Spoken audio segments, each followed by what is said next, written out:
Tribuners, untuk memeriahkan perayaan Tahun Baru Islam 1 Muharram 1444 Hijriah, warga Kelurahan Kenanga mengadakan lomba Krito Surong.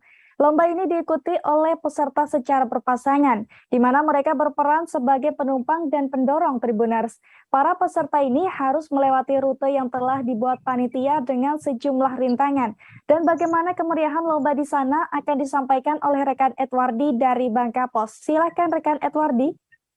Ya, terima kasih rekan Rizka.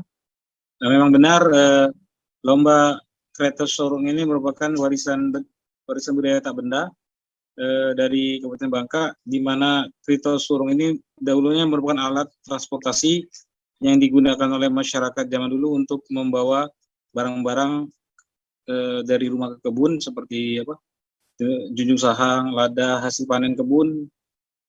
Juga bisa juga untuk mengangkut orang, misalnya mengangkut anaknya dari rumah ke kebun ataupun sebaliknya.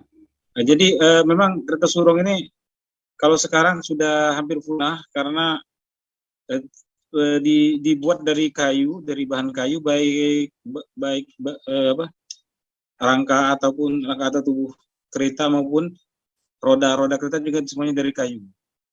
Kalau sekarang ini kan sudah zaman modern, ini yang kereta yang sudah modern dari besi ya, dibuat dari besi ataupun dari roda, dari karet. Krito Surong ini jadi yang ingin dibagikan kembali oleh Ketua Kamar Dagang dan Industri Kabupaten Bangka dan Dinas Pariwisata dan Kebudayaan Kabupaten Bangka ingin mengangkat kembali dalam momen 1 Muharram di Kampung Kenanga, yaitu melaksanakan lomba.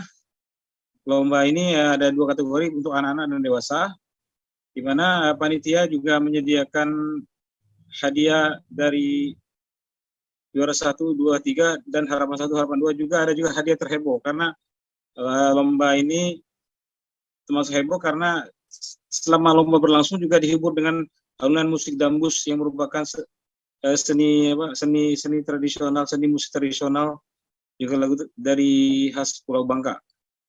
Memang dalam kegiatan ini mendapatkan sambutan meriah dari masyarakat maupun para generasi muda yang merupakan sasaran pokok kegiatan ini, karena banyak di antara generasi muda saat ini banyak yang tidak mengenal apa itu Krito Surong. Padahal zaman dulu sangatlah populer sebagai alat angkut tradisional bagi masyarakat di Pulau Bangka ini. Mungkin demikian rekan Rizka yang bisa saya laporkan. Jangan lupa subscribe, share, komen, dan like ya.